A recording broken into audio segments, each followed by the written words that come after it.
Hey yo tout le monde et bienvenue sur la chaîne Easy Prono pour parler aujourd'hui de la 7e journée de Ligue 1 et tout particulièrement aujourd'hui du match entre Toulouse et le Paris Saint-Germain.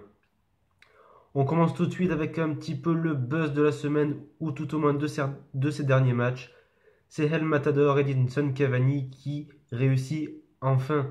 Auteur de 4 buts en 45 minutes, il a su faire ses critiques auprès des médias et des supporters parisiens. Rappelez-vous du match raté face à Arsenal, malgré qu'il est marqué à la deuxième minute. Tout le monde se rappelle des occasions vendangées lors de cette partie. Mais il n'a pas subi à la pression médiatique en allant même faire taire les critiques. Auteur d'un quadruplé en seulement une mi-temps, celui-ci aurait pu voir ce chiffre s'améliorer, mais Emery a décidé de faire entrer Ressé, qui a une nouvelle fois déçu l'Espagnol qui a beaucoup de mal à s'intégrer dans cette équipe du Paris Saint-Germain. Emery a-t-il enfin trouvé son équilibre avec 9 buts en 2 matchs? Rappelez-vous que l'attaque était un petit peu le défaut de cette équipe parisienne.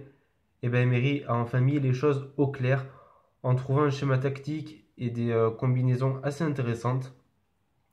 Auteur d'un début de saison mitigé, notamment avec le départ d'Ibrahimovic, mettant en doute les capacités de l'entraîneur espagnol, Cavani et ses partenaires ont su retrouver la confiance de leur entraîneur et l'entraîneur a donc trouvé un nouveau statut auprès des médias et très certainement des dirigeants parisiens.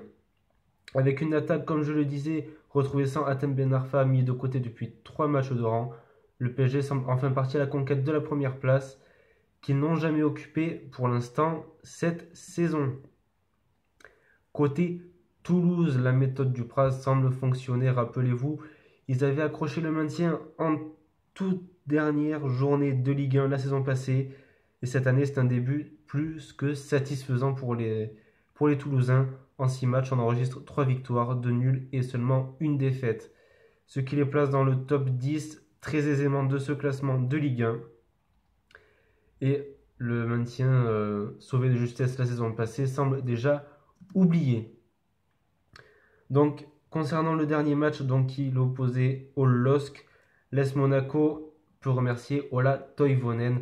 L'attaquant suédois de 30 ans a permis à Toulouse d'empocher les 3 points face au LOSC, car le doublé a permis à Toulouse de l'emporter sur le score de 2 buts à 1.